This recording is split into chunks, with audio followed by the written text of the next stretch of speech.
नमस्कार। दिन भर की तमाम बड़ी और अहम खबरों के साथ मैं हूं टीना झा। शुरुआत करते हैं हेडलाइंस से। प्रधानमंत्री नरेंद्र मोदी की अरुणाचल प्रदेश और असम में रैली। असम के मोरान में कांग्रेस पर साधा निशाना, कहा भारत ने पहली बार आतंकियों को घर में घुसकर मारा, तब भी कांग्रेस परेशान।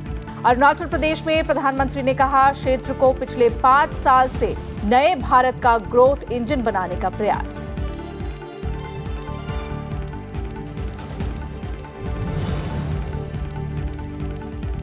बीजेपी अध्यक्ष अमित शाह ने गुजरात की गांधीनगर लोकसभा सीट से नामांकन पत्र दाखिल किया।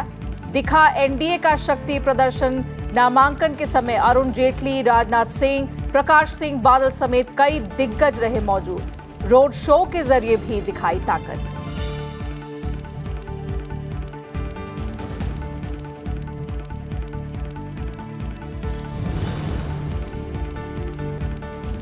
पुलवामा में आतंकियों ने ग्रेनेड से सीआरपीएफ के बंकर को बनाया निशाना। हमले में सीआरपीएफ का एक जवान घायल। सुरक्षा बलों ने पूरे इलाके को घेरा। आतंकियों के खिलाफ सर्च ऑपरेशन जारी।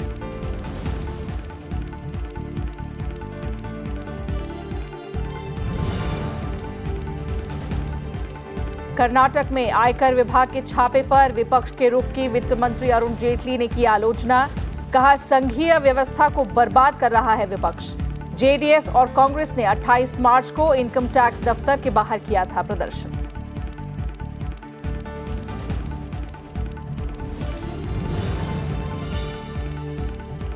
और Azlan Shah cup hockey tournament के फाइनल में भारत और दक्षिण कोरिया के बीच भिड़ंत जारी। 9 साल बाद खिताब जीतने पर भारत की नजर।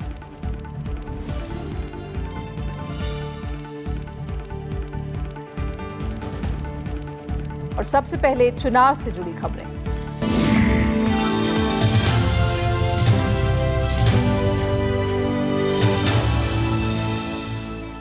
प्रधानमंत्री नरेंद्र मोदी आज पूर्वोत्तर के दौरे पर पहुंचे। उन्होंने असम के मोरान में कहा कि कांग्रेस चौकीदार से तो नफरत करती ही है, चाय वालों से भी तिलमिलाई हुई है। पीएम ने जनसभा को संबोधित करते हुए कहा कि भारत ने पहली बार आतंकियों को घर में घुसकर मारा, लेकिन कांग्रेस परेशान है।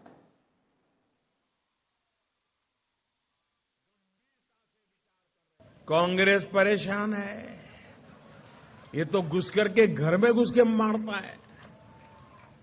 भारत के साथ पूरी दुनिया खड़ी हो गई, लेकिन कांग्रेस की नींद उड़ गई। भारत ने अंतरिक्ष में अपनी क्षमताओं को विस्तार दिया। आपने देखा होगा 3 दिन पहले हमारे वैज्ञानिकों ने अंतरिक्ष में जाकर के जीवन सैटेलाइट को 3 मिनट में यहां से जाके गिरा दिया। और दुनिया में हम चौथे देश बन गए ये काम करने वाले। आपको खुशी हुई कि नहीं हुई? आनंद हुआ कि नहीं हुआ? कांग्रेस की आंखों में आंसू आ गए कि ये क्या कर दिया। इसके बाद प्रधानमंत्री नरेंद्र मोदी असम के तेजपुर पहुंचे। तेजपुर के गोहपुर में जनसभा को संबोधित करते हुए उन्होंने कहा कि आपके प्रदेश के हितों की रक्षा ये चौकीदार ही कर सकता है। इस चौकीदार से आपको प्यार है और उन्हें खौफ है। उन्होंने कहा कि कांग्रेस के पास ऐसे मामाओं की फौज है जिन्होंने देश को लूटने का काम किया है।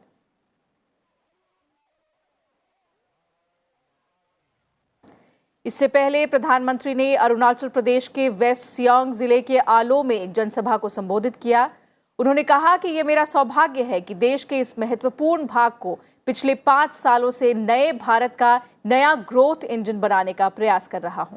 आजादी के 7 दशक बाद अरुणाचल को रेलवे मैप में लाने का अवसर मिला। कांग्रेस पर निशाना साधते हुए प्रधानमंत्री ने कहा कि 5 साल का सेवा भाव और 55 साल के सत्ता सुख का फर्क यही होता है। कांग्रेस की हमेशा करप्शन से मजबूत साठगांठ रही है। और बीजेपी अध्यक्ष अमित शाह ने गुजरात के गांधीनगर लोकसभा सीट से नामांकन दाखिल किया। नामांकन के समय उनके साथ वित्त मंत्री अरुण जेटली, गृह मंत्री राजनाथ सिंह, गुजरात के मुख्यमंत्री विजय रूपाणी और शिवसेना प्रमुख उद्धव ठाकरे मौजूद रहे।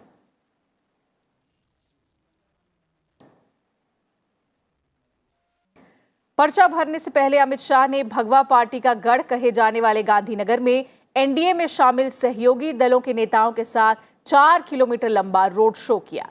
अमित शाह का ये रोड शो अहमदाबाद के नारणपुरा इलाके में सुबह सरदार पटेल की प्रतिमा पर माल्यार्पण से शुरू हुआ। 4 किलोमीटर लंबा ये रोड शो घाटलोदिया इलाके में पाटीदार चौक पर खत्म हुआ।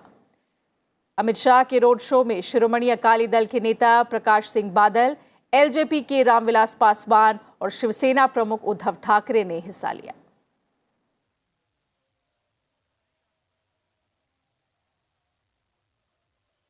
पांच साल के अंदर ही ये विश्वास क्यों बना है? 5 साल के अंदर ही गुजरात का एक मुख्यमंत्री, जो मुख्यमंत्री बनने के पहले गांव का प्रधान का चुनाव भी नहीं लड़ा था, वो आज पूरी देश की जनता का लाडला क्यों बना है? क्योंकि 70 साल तक देश की जनता जिस नेता की राह देख रही थी, वो नेतृत्व देश की जनता को श्री नरेंद्र मोदी जी में दिखाई पड़ता है। चुनाव आयोग ने ईवीएम के मतों का वीवीपैट की पर्चियों से 50% मिलान कराने की विपक्षी दलों की मांग से असहमति जताई है। चुनाव आयोग ने शुक्रवार को सुप्रीम कोर्ट में इस मामले में हलफनामा दाखिल किया। चुनाव आयोग का कहना है कि अगर ऐसा किया गया तो चुनाव नतीजे आने में औसतन 5 से 6 दिन ज्यादा लग सकते हैं। दरअसल 21 विपक्षी दलों के नेताओं ने कोर्ट में याचिका दाखिल कर मांग की थी कि एक निर्वाचन क्षेत्र में कम से कम 50% वीवीपैट पर्चियों के मिलान की जाए, ताकि चुनावी प्रक्रिया की शुद्धता पर आंच न आए। चुनाव आयोग ने अपने जवाब में कहा, अगर हर संसदीय या विधानसभा क्षेत्र की 50% वीवीपैट पर्चियों का मिलान किया जाएगा तो इससे गिनती करने का वक्त बढ़ेगा। आयोग ने कहा कि कई विधानसभा क्षेत्रों में 400 तक पोलिंग बूथ हैं, जिनके वीवीपैट पर्ची से मिलान करने में 8 से 9 दिनों तक का वक्त लग सकता है। चुनाव नतीजों में तो देर होगी ही। चुनाव आयोग ने इसकी व्यवहारिकता पर भी सवाल उठाते हुए कहा कि इसके लिए न सिर्फ बड़ी तादाद में सक्षम स्टाफ की जरूरत होगी, बल्कि बहुत बड़े काउंटिंग हॉल की भी दरकार होगी, जिनकी पहले से ही कुछ राज्यों में कमी है। चुनाव आयोग ने कोर्ट को बताया कि फिलहाल ऑटोमेटिक रूप से पर्चियों के मिलान का तरीका उपलब्ध नहीं है। ईवीएम की विश्वसनीयता को दिखाने के लिए अभी प्रत्येक विधानसभा के एक बूथ के वीवीपैट पर्चियों का मिलान किया जाता है। फिलहाल देश में कुल 10,35,000 पोलिंग स्टेशन हैं। औसतन एक असेंबली सीट में 250 पोलिंग स्टेशन हैं। आयोग के मुताबिक एक पोलिंग स्टेशन पर वीवीपैट काउंटिंग में फिलहाल 1 घंटे का वक्त लगता है, लेकिन अगर इसे 50% तक बढ़ाया गया तो इसमें औसतन 5.2 दिन लगेंगे।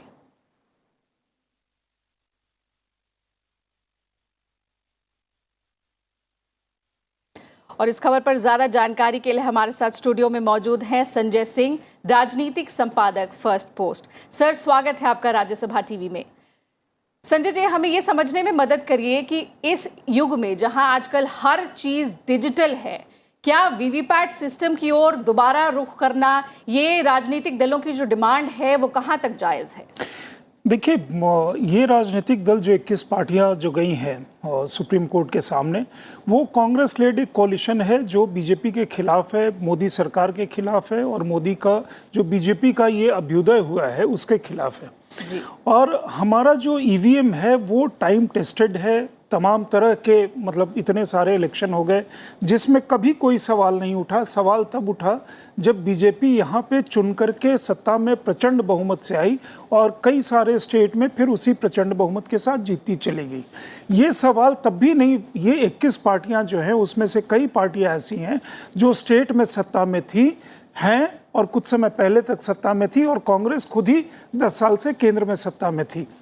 उसमें जैसे मान लीजिए वेस्ट बंगाल का मैं एग्जांपल लूँ, तृणमूल कांग्रेस का, या आंध्र प्रदेश में जहाँ टीडीपी का शासन चल रहा है, या दिल्ली में जहाँ आम आदमी पार्टी का शासन चल रहा है।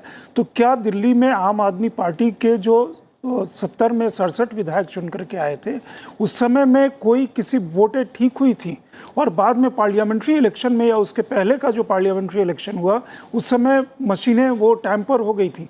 किसी के पास भी बहुत सारे लोग आरोप लगातार लगाते रहे हैं ईवीएम पे, और ईवीएम पे कोई भी आरोप किसी का भी कहीं भी खरा नहीं उतरा है।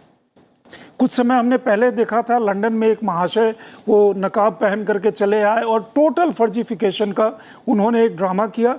उसमें कांग्रेस के कपिल सिब्बल भी बाद में उस चीज़ को लेकर के आए। मतलब इससे बड़ा कोई गैर जिम्मेवाराना काम ही नहीं हो सकता था। ये करने के बाद जब आपको लगता है कि ईवीएम को हम चैलेंज नहीं कर पाए, इलेक्शन कमीशन ने कई बार उनको हैकाथॉन के लिए आमंत्रित किया कि आप आइए, आपके सामने ईवीएम है, आप उसको टैंपर करके दिखाइए। जब उसमें वो सक्सीड नहीं किए तो वो लेकर के आ गए ये नया एक नुस्खा कि 50% जो वीवीपैट है उसका आप मिलान करिए, और सुप्रीम कोर्ट चले गए। वैसे ईवीएम वाले केस भी कई बार कोर्ट में गए हैं और हर बार वो खारिज हुए हैं।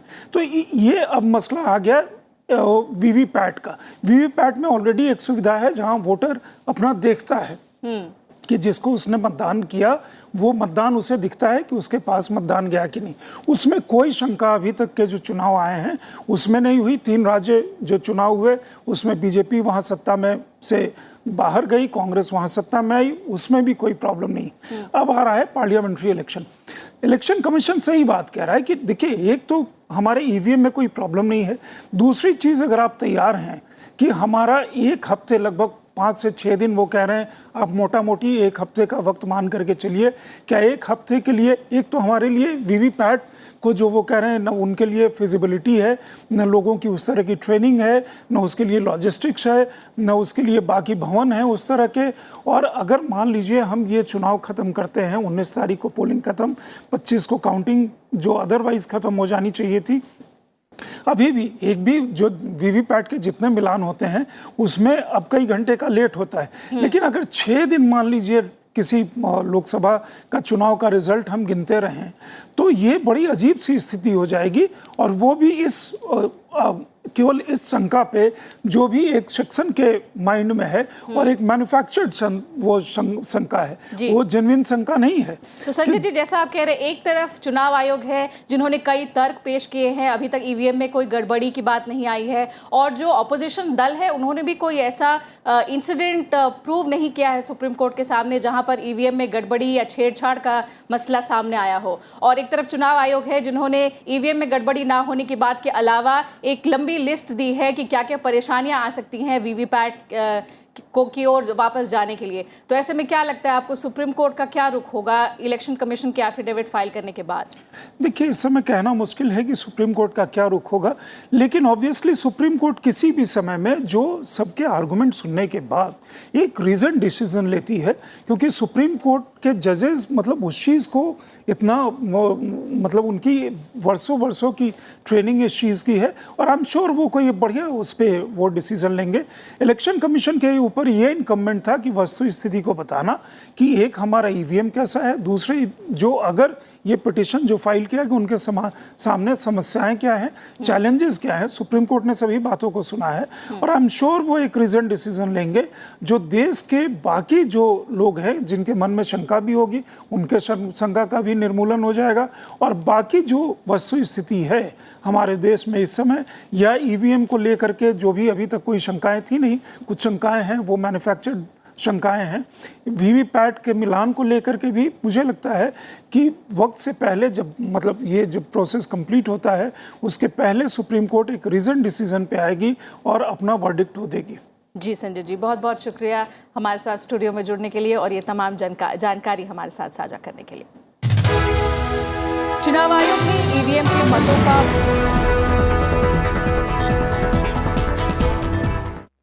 राज्यपाल सत्यपाल मलिक ने पिछले साल लद्दाख को नए संभाग का दर्जा दिया था। अब जम्मू कश्मीर राज्य में लद्दाख तीसरा संभाग बन गया है, जिसके चलते अब यहां के लोगों को प्रशासनिक कामों के लिए श्रीनगर जाने की जरूरत नहीं पड़ेगी। पाकिस्तान और चीन की सीमा से लगे होने के अलावा लद्दाख की भौगोलिक स्थिति बाकी देश से बिल्कुल अलग है। साल के आधे दिन ये इलाका जहां सड़क मार्ग से बाकी देश से कटा रहता है, वहीं इसका प्रभाव जीवन के हर क्षेत्र पर पड़ता है। कश्मीर संभाग का हिस्सा होने के कारण इस क्षेत्र को कई प्रशासनिक कामों के लिए भी श्रीनगर के रास्ते खुलने का इंतजार करना पड़ता है। लेकिन अब केंद्र सरकार ने लद्दाख को कश्मीर से अलग नए संभाग के तौर पर स्थापित करके कई समस्याओं का समाधान कर दिया है। लद्दाख का है मेन इशू, और खासकर लेह डिस्ट्रिक्ट का वो इशू यूटी का मुद्दा है। इसका मतलब हम लोग जम्मू कश्मीर से अलग मेन स्ट्रीम के साथ जाना चाहते हैं। It is not a new issue, it has been there for the last 3-4 decades now. BJP का मानना है कि इस कदम से लद्दाख के विकास में तेजी आएगी। पीडीपी का भी मानना है कि इसका लाभ मिलेगा और बजट के सही खर्च में योगदान मिलेगा, जबकि कांग्रेस के हिसाब से इसका कोई लाभ नहीं है। लद्दाख को यूटी देने के बाद बीजेपी ही करते हैं, बाकी लोग नहीं करेगा। तो फ्री लद्दाख फ्रॉम कश्मीर का ये मतलब है, अभी तक ये कश्मीर सेंट्रिक लीडर्स ने यहाँ के लोगों के साथ बहुत ही डिस्क्रिमिनेशन की है। तो जैसे लद्दाख आपने पहले आए हो, नहीं तो लद्दाख का कल्चर लैंग्वेज बिल्कुल एक किंगडम था इंडिया के साथ जोड़ने से पहले, तो अपना राजा थे। तो हमें कश्मीर के साथ मिलने का कोई मतलब ही नहीं है, उनका टोटली आइडेंटिटी अलग है। मुझे लगता है यहाँ पे लोगों को जो जिनके पास जो दोस्त हु हैव और दोस्त हु डू नॉट हैव, उस जो गैप जो है उनको जो है हमें जो है उस ब्रिज आउट करना है।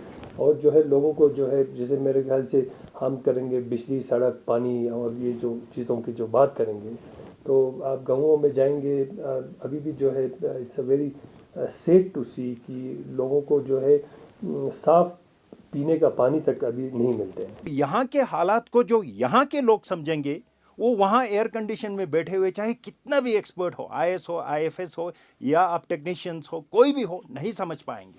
क्योंकि seeing is believing and experiencing is something which you can never get it. तो यहाँ लोगों को मालूम है किस तरह इसका समाधान निकालना है। बीते हुए 50-60 सालों में लद्दाख जैसे जगहों को केवल एक ब्यूरोक्रेट जो 1-1.5 साल के लिए यहाँ भेजा जाता था, जिसने इस हालत को कभी देखा नहीं अपने जीवन में, अचानक यहाँ पहुँच जाता है। सर्दियों में -30-40 होता है, 6-7 महीना रास्ता कटा रहता है, यहाँ हरियाली कुछ महीने को देखने को मिलता है। अब जम्मू कश्मीर व लद्दाख संभाग तीनों की मंडल स्तरीय प्रशासकीय इकाइयां होंगी। लद्दाख संभाग में लेह और कारगिल जिला होंगे। एक मंडलायुक्त और आईजीपी जल्द ही लद्दाख में नियुक्त किया जाएगा। राज्य प्रशासन की ओर से जारी आदेश में कहा गया है कि लद्दाख के लिए अब प्रशासकीय व राजस्व डिवीजन भी अलग होंगे, जिसका मुख्यालय लेह में ही होगा। लद्दाख के लिए मंडलायुक्त लेह और महानिरीक्षक राज्य पुलिस लेह के पद भी सृजित किए गए हैं। रविंद्र सिंह चौरान, राज्यसभा टीवी।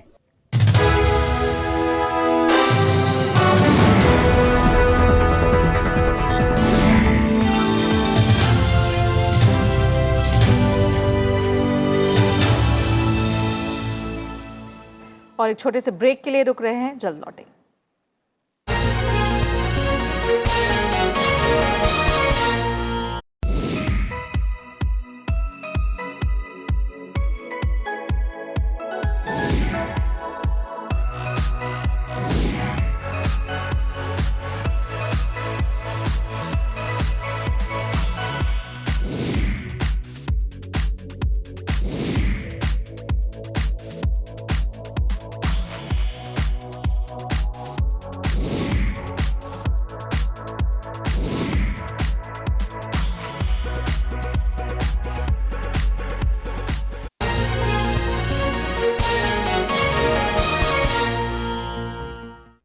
केंद्रीय वित्त मंत्री अरुण जेटली ने बेंगलुरु में 28 मार्च को छापे की कार्रवाई के खिलाफ आयकर विभाग के दफ्तर के बाहर कांग्रेस और जेडीएस नेताओं की ओर से प्रदर्शन किए जाने पर सवाल उठाए हैं।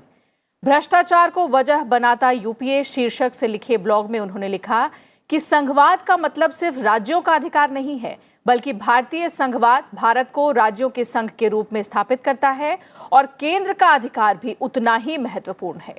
देश की सुरक्षा, संप्रभुता, आतंकवाद के खिलाफ कार्रवाई, सीमा प्रबंधन, कस्टम चेक पॉइंट्स, आयकर विभाग की कार्रवाई केंद्र की संवैधानिक शक्तियों में शामिल है। उन्होंने कहा कि अब ऐसे में अगर राज्य इनमें से किसी के भी रास्ते में आता है तो संघीय नियमों का उल्लंघन करता है। बेंगलुरु की घटना का जिक्र करते हुए उन्होंने लिखा कि टैक्स अधिकारियों ने बयान जारी कर कहा कि किसी सांसद, विधायक या मंत्री के यहां तलाशी नहीं ली गई थी। इतना ही नहीं, किसी राजनीतिक नेता और कार्यकर्ता के खिलाफ भी ये कार्रवाई नहीं थी। ये कार्रवाई कर्नाटक के पीडब्ल्यूडी विभाग के कॉन्ट्रैक्टर और इंजीनियर्स के खिलाफ थी। वित्त मंत्री ने पूछा कि फिर प्रदर्शन क्यों किया गया, जिसमें राज्य के मंत्री और मुख्यमंत्री भी शामिल हुए। उन्होंने कहा कि कांग्रेस और जेडीएस की तरफ से जरूरत से ज्यादा प्रतिक्रिया संदेह पैदा करता है।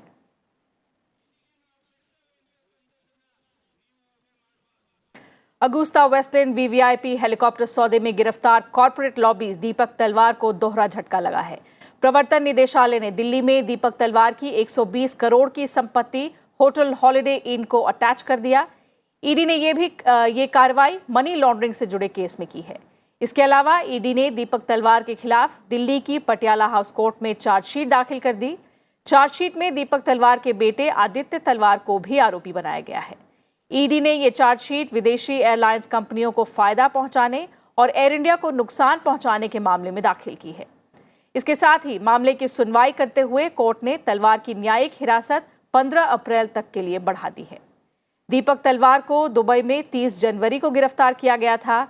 उसके बाद दुबई निवासी व्यवसायी राजीव सक्सेना को भी गिरफ्तार कर 31 जनवरी को भारत लाया गया था।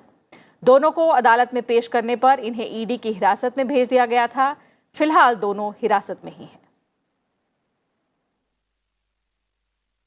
जम्मू कश्मीर में आतंकियों ने केंद्रीय रिजर्व पुलिस बल को एक बार फिर निशाना बनाने की कोशिश की है। आतंकियों ने सीआरपीएफ के एक बंकर को निशाना बनाते हुए उस पर हथगोले फेंके हैं।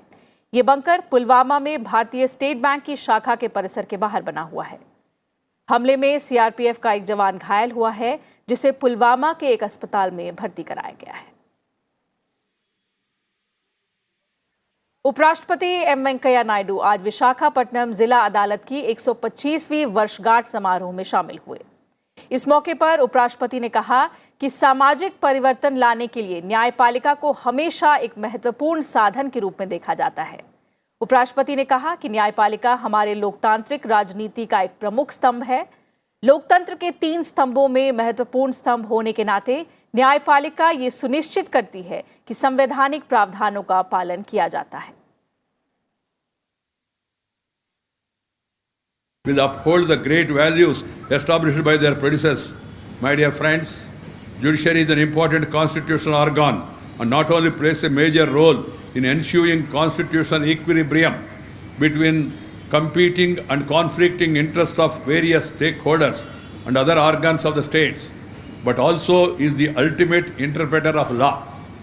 Coming to justice delivery system in our country, it is indeed a matter of concern that the pendency of cases is huge at various levels. Judiciary is a key pillar of our democratic polity. It is meant to be dispassionate monitor of constitutional values, being the crucial pillar among the 3 pillars of democracy. Judiciary ensures that the constitutional provisions are followed both in letter and spirit. Bihar board ने कक्षा 12वीं परीक्षा का result घोषित कर दिया है। इस बार आर्ट्स, कॉमर्स और साइंस मिलाकर बिहार इंटरमीडिएट बोर्ड परीक्षा में 79.76% बच्चे पास हुए हैं। तीनों स्ट्रीम्स के रिजल्ट एक साथ जारी किए गए हैं। बड़ी बात यह है कि पिछली बार की तुलना में इस बार 26.81% बच्चे अधिक पास हुए हैं। पिछली बार 52.95% बच्चे पास हुए थे। इस बार कला में 76.5%, वाणिज्य में 93.02% और साइंस में 81.20% बच्चे पास हुए हैं। बिहार बोर्ड के 13 लाख से ज्यादा स्टूडेंट्स बोर्ड की आधिकारिक वेबसाइट biharboard.ac.in और biharboardonline.bihar.gov.in पर जाकर अपना रिजल्ट चेक कर सकते हैं। 3 देशों की यात्रा के दूसरे चरण में बोलीविया की राजधानी सुक्रे पहुंचे राष्ट्रपति रामनाथ कोविंद ने अपने समकक्ष से मुलाकात कर आपसी हितों से जुड़े मुद्दों पर चर्चा की। बातचीत के दौरान दोनों नेताओं ने आपसी व्यापार, अंतरिक्ष, आईटी समेत दूसरे क्षेत्र में आपसी सहयोग बढ़ाने पर जोर दिया। इस दौरान दोनों देशों के बीच संस्कृति, खनन और अंतरिक्ष समेत 8 समझौता ज्ञापनों पर हस्ताक्षर किए गए। भारत ने विकास परियोजनाओं के लिए बोलिविया को 100 मिलियन अमेरिकी डॉलर लाइन ऑफ क्रेडिट देने की पेशकश की है। राष्ट्रपति की 3 दिवसीय बोलिविया यात्रा राजनयिक संबंधों की स्थापना के बाद से लैटिन अमेरिकी देश की पहली उच्च स्तरीय यात्रा है। भारत की पहल पर बोलिविया अंतर्राष्ट्रीय सौर गठबंधन में शामिल हो गया है। दोनों देशों ने स्वच्छ ऊर्जा को बढ़ावा देने के लिए मिलकर काम करने के लिए अपनी प्रतिबद्धता जताई है। This is the first ever state visit between India and Bolivia, and I feel honored to be part of this historic moment in our diplomatic ties.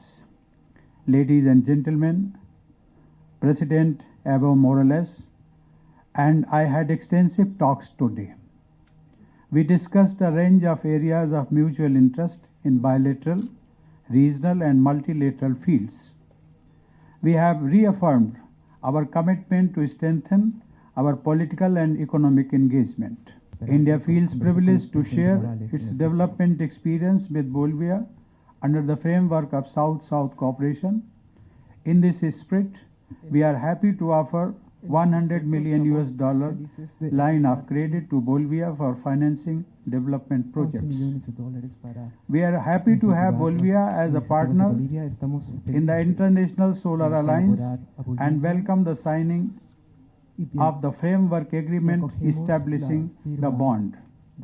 In addition, we have signed 8 MOUs in the field of culture, visa waiver arrangement for diplomats, exchange between diplomatic academies, mining, space, traditional medicine, establishment of Center of Excellence in IT and Bioscenic Railway Project. इस मौके पर राष्ट्रपति रामनाथ कोविंद को राष्ट्रपति Morales ने Bolivia के सर्वोच्च राजकीय सम्मान से सम्मानित किया। राष्ट्रपति कोविंद ने भारत के लोगों की ओर से सम्मान स्वीकार किया और इसे भारत और बोलिविया की दोस्ती के लिए समर्पित किया।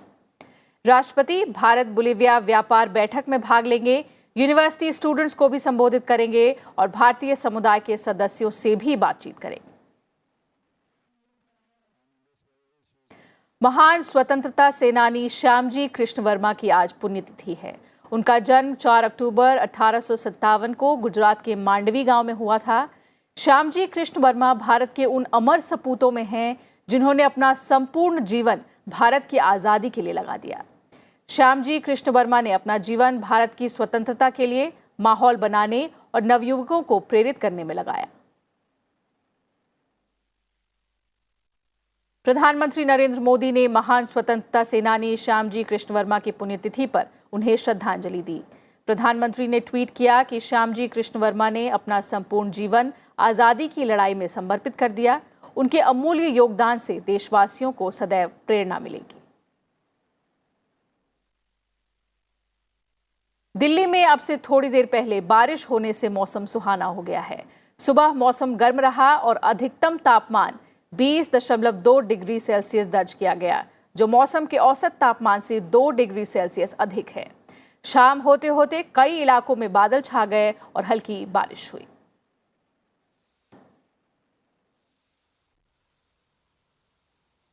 मलेशिया में Sultan Azlan Shah cup hockey tournament का फाइनल मुकाबला भारत और दक्षिण कोरिया के बीच खेला जा रहा है। 28वें सुल्तान अजलान शाह कप के ग्रुप चरण में भारत कोई भी मैच हारा नहीं था। भारत ने अपने पहले मैच में एशियाई खेलों के स्वर्ण पदक विजेता जापान को 2-0 से हराया था और मेजबान मलेशिया को 4-2 और कनाडा को 7-3 से हराया था। टीम इंडिया ने दक्षिण कोरिया से 1-1 का ड्रॉ खेला था। आखिरी ग्रुप मैच में भारत ने पोलैंड को 10-0 से रौंद दिया था। इससे पहले भारत 5 बार यहां चैंपियन बन चुका है। तो फिलहाल इस बुलेटिन में इतना ही। नमस्कार।